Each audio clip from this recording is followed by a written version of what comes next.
All right, guys, back with you again. And today I want to talk about another lens that I've had for years and never really talked about. And not only that, not only have I not really talked about it, I don't think I've even really used it that much.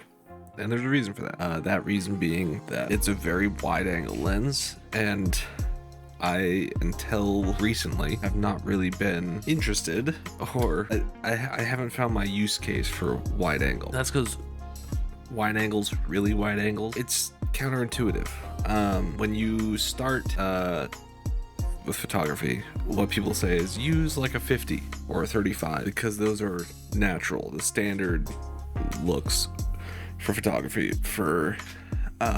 What they say is that the 50 or the 35 are natural looks because they're close to what the human eye is, close to the human eye's field of view. So when you're using a 50 or a 35, you're already kind of used to that, and it's just kind of shooting what you see. And then as you move up in focal length to, say, 75, 85, 105, 135, and even to the 210, it's like using a telescope. You're just seeing farther away, which is something that I think we really aspire to. It's something we really like. It's like, oh, I want to see what's over there. Okay, here's a telescope, put it on the front of your lens, boom, you can see over there. And it's not as simple as a telescope, but that's the idea, the magnification. So wide angle is completely, it just seems weird because you're seeing shorter distances, but you're seeing everything around you. Or not everything, but you get a much wider field of view. So, okay, anyway, let's get into this lens. This is the Meike, Meike, Meike. I don't know how to pronounce that. Meike. This is a 12mm manual focus lens for APS-C camera, crop sensor cameras. So we haven't really talked about crop factor. I think I've talked about it a little bit in the past, years ago, but crop factor is based on standard 35mm. 35mm is called full frame. So the A7 II, that's a full frame. Any of my 35mm SLRs, those are full frame. But the Sony series, the Alpha 6000 series, and even the 5000 and the NEX series before that, those are all APS-C cameras. And APS-C is about it's how do I explain this? Full frame is 1.5 times bigger by area than APS-C. So therefore, when you put a lens on an APS-C size sensor, the field of view, the crop, is effectively 1.5 times small. You're zooming in, kind of. It's really hard to explain. You keep the qualities of the lens. So, for example, if I put a 50mm lens on an APS-C size sensor, you're still gonna get the look of a 50mm. It's a natural look, but you're gonna crop in 1.5 times, so it's effectively a 75, if that makes sense. You're zoomed in a little bit more, but it's not really zoomed, it's just crop. So that's kind of how we think about it. And just to be kind of make it easy and to generalize it, you just kind of say 1.5 times. So a 12mm, like this one, on APS-C, that becomes 18. 18 is still considered an ultra wide. Effectively anything under 20 is an ultra wide. Not quite a fisheye, I would say, but quite a wide field of view. And we're gonna take a look at some pictures and some footage that I took, and you can kind of get a sense. The cool thing about an ultra wide is as it moves out, as you get to the corners of the image, it distorts, which you may think, well, why is that good? Well, it's because it gives the sensation of wrapping around you. It places you into this 3D environment. You are there within the image. You are there within the environment, especially with video. And if you're shooting just handheld video, ultra wide, it's a little bit more forgiving because there's so much stuff being shown that even though there is a, there might still be jitter, the top and bottom, side to side, because you're holding it in your hand. It kind of is a little forgiving with that, and you can crop in to remove that, and there's still a lot of image, right? It doesn't change your resolution. Your resolution on your camera is going to be the same, but I'm just saying there's so much more stuff within the image. And with focusing, so this particular lens, its focus distance, goes from infinity. It's infinity right there, and then right there, the next stop down is 3 feet is in focus. And I kind of just like everything. And then it goes down. This is a super close focusing lens. It says 4 inches on the stats. There's markings for 6 inches, so I guess you go past that and that's 4 inches. It doesn't say that. Now this lens, this is a really budget lens, even though it's all metal construction. It's a manual focus. This is a great starting point for wide angle stuff. If you want to get into, say you're doing like real estate photography. Real estate photography is really good with a wide angle lens. And if you got like a simple gimbal and a wide angle lens, you're golden, or even just a tripod. Because again, it wraps you in that 3D environment. It makes the room look way bigger. So that's why real estate photographers love to use the wide angles, because it makes the property look bigger, makes people want to go there, live there. So super close focusing, it's not a macro, it doesn't macro focus. So the Vivitar that we used yesterday, that's a macro focusing, but you have to macro focus at 4 feet away. This, you can walk right up to something 4 inches away and focus on it, get a really nice close image. It's not technically a macro, but you can do that. For vlogging, wide angles are very handy, because if you're pointing the camera at you and you want to have a lot of stuff in focus, and you don't want to just be like, right here with the lens, you want to have a nice amount of stuff around you. A wide angle is great. I don't know if this wide angle is necessarily perfect for you, since it is manual focus, but you could make it work, and at 18, and then you just set it to infinity focus, and you just know where your focus is, or even set it to 3 or 2 on the focus ring, and 3 or 2 feet, or 1 meter or half a meter, and just know that that's going to be there constantly. And you'll probably, if you stop it down, this has an aperture 2.8 all the way down to 22. If you stop this down to 5.6 or 8, and there's also clicks in between all the apertures, so you could probably find, there's probably like an 11 in there. I don't know what's between 5.6 and 8, but yeah. So you stop that down, more stuff's going to be in focus. That might work for you, and then you're not worried about your focus breathing or trying to find focus. It's manual. It'll just stay in focus. So maybe that works. For filmmaking, wide angles are really cool for establishing shots, for again, wraps you in that environment. Or if you look at work by like Wong Kar-wai or John Woo, using the wide angle very effectively, getting nice in and close, getting an almost weird distorted portrait shot, but you're still getting environment. That's cool thing that can happen, is that even though you're really close to the lens can still see what's behind you. I took some selfies so we could take a look at that, and I was having trouble because my camera doesn't have a flip up screen, so trying to focus on myself as I'm 6 inches away, little difficult, but we'll take a look at that. But yeah, just everything just stays in focus, and you get a lot of it's also great for landscape. Put it on a tripod, doing like a night landscape, astro landscape, getting a lot of night sky, doing long exposures. That could be awesome. You could use this for street photography. This is a really small, compact lens. It's pretty unassuming. It's not like a big zoom lens. So if you just practice like the f8 and B there, just set that to 8, zone focus. You just know where you know what's going to be in focus, and you can get cool big environmental shots on the street, or really close cool portraits with people. Yeah, travel vlogging, all that kind of thing. So again, with flat surfaces, you're gonna get some of that barrel distortion. I took a picture of a fence, so hopefully we're gonna see some of that. You'll see how in the middle it will be pretty sharp and normal, and then at the edges it'll flare out.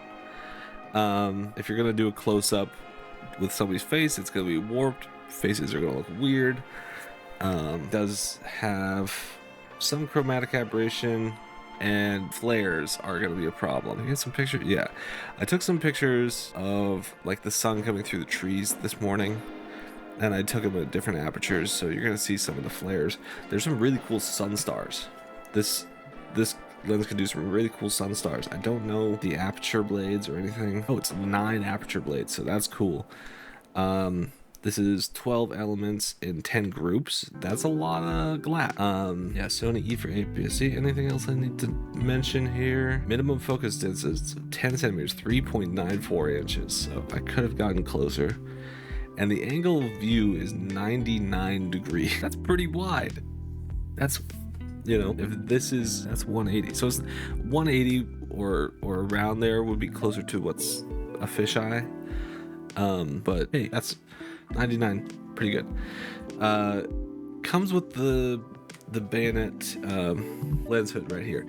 I will say a couple times, just moving the camera up and down, the lens hood came loose, so it's got this little button here, so I don't know if that got hit or something. And I've never had this happen before. This probably isn't a problem on a lot of other lenses, but if the lens hood moves even just like that much out of alignment, like if that's straight up and down right there. Hold on, let's try and get this. Anyway, if that's straight up and down right there, if the lens hood is out of alignment like that much, I was actually seeing the lens hood in the pictures. I might have a couple pictures of that, and I just, like, again, never experienced that in my life. So interesting, but something you should be aware of. And the lens hood didn't really seem to be controlling any of the flares, but what are you gonna do? Yeah, moderate barrel distortion. This says 0.83%. I don't know what the numbers mean there. Noticeable vignetting at f2.8, both of which clear up significantly by 5.6. Sure. Yeah, 10 centimeter minimum focus. All right, let's get into Lightroom. Let's take a look at some pictures.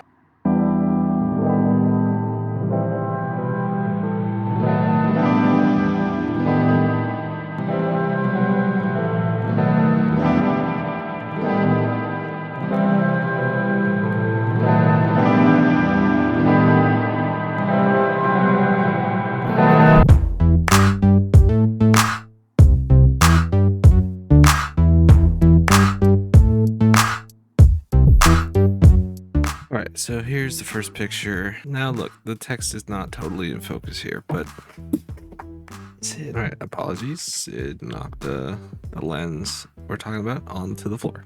So good stuff. Anyway, as you can see, this sign is not totally in focus. At least the text is not. But this is just an example. Look at the field of view. I was pretty close to this sign. And look how much stuff you can see around it. The sky, the wall down here, these trees. Let's go ahead and just apply a landscape and auto pose it properly. Look at all this. This is, I mean, start to get the sense of this barrel distortion here on the corners. Look how much is just kind of in focus, you know? Moving on, here's this berry thing. I couldn't get this first one in focus, but the leaves pretty much in focus. If I had stopped down a little bit, I might have been in better shape. Here's this one. Look at that. Boom. Nice and focused. Everything in there. So we're getting a little bit of a swirly out of focus area, if you notice that, which is kind of pleasing. It's not too terribly busy. It's just, it's there for sure. And here's what I mean with the 3D environment. I mean, it puts you in the perspective of, you know, walking into the woods here. You know, you just set that to, this is wide open too. This is at 2.8. It's just a cool effect. You know, you feel that you're there. Here's some more of that. Nothing really that interesting to look at here. And here's what we could look at. This is what I'm talking about. I think this is the lens hood that just got kind of knocked out, and we can look here, these high contrast areas with the sun right here. Quite a lot of this purple fringing here on the edge of these leaves. And then look at the edge of the lens hood that just turns blue. But again, you can crop down pretty significantly. And then I took the same picture after I fixed the lens hood. So there you go. Still a lot of this fringing. What are you gonna do? You know? The light out there today was kind of bland. There was not a lot of light. This looks really soft, and I'm not sure what's going on here. If that's just like the lens flare, is just like a lack of contrast there. Because here that looks pretty nice and sharp, but right here, oof, yeah, same picture. Okay, here we go. So this is wide open f2.8. Again, look at the angles you can get, and look at I love this. I love the light kind of spilling across the floor of the woods here. That's f2.8. I think this is around 5.6. I don't know what this is. f8 probably. And look at f22. Look at that sunstone. I've never been able to achieve that before, and I tried it, and look at that. Oof, 9 aperture blades. Quite a big lens flare right here, but it's definitely just a look. And then what's up here? This is a lens flare as well? So again, if you're happy with that, like I'm not mad at that. I think that looks really cool. You can always paint out the lens flare if you want, but look at that sunstar. I've never been able to do that. I was trying to get a fence just so we can kind of see, you know, right here in the middle, everything looks straight up and down, but as you move out towards the edges, I mean, that's a little bit to do with the angle I was shooting at, but things start to like tilt a little bit. And then again, as this is wide open, here's a little bit of vignetting towards the outside, specifically towards the top. Like this, totally usable. This, all right. So this was me. I was trying to do selfies at like, this was about a foot away from the camera. So look how weirdly long my arms look. Like that doesn't look proportional, right? Then here's me something like 6 inches away, a lot more in focus. So this is what I mean, where it can take a kind of an interesting portrait because you're getting all this environment around it, you know, an environmental portrait, if you will. Crazy thought. And then I got even closer. This is where I was having trouble focusing correctly. So I think, no, nothing's really in focus at all, unfortunately. A little bit down here, maybe. No, I was really trying. I tried a lot. But then to give you an example, this was like 4 inches away. So again, this isn't technically a macro lens, but you can do stuff like this because you have this close focus. Just look at these needles. Look at this, the leaf. I mean, that's totally in focus. Really, really sharp. Looks good. Vignetting as you move out, and you can still see like stuff around it. It's not like the macro we were doing yesterday, you know? So wide angle can be really interesting like that. Here's this interesting log, and you can get right up in there. Pretty nice and sharp. Look, I mean, that's cool. And again, you're still getting stuff around it. So that it's just capturing so much light. There's so much information going into your camera. Oh, Tanji, you're on thin ice, buddy. All right, here's this coffee cup from yesterday. Again, the lens had slipped here, you can tell. So that could be an issue. You might just want to take that off, because as soon as I fixed it, the camera exposed correctly. And again, just look how much stuff you can see here as compared to yesterday. And then I saw the squirrel, so figured I'd throw that in there. So this is kind of what I mean with street photography.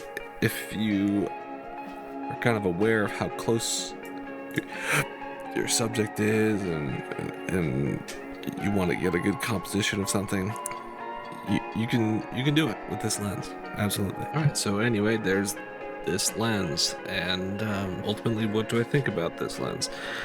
It's interesting, and I'm going to continue to experiment with wide angle because you can get really cool results.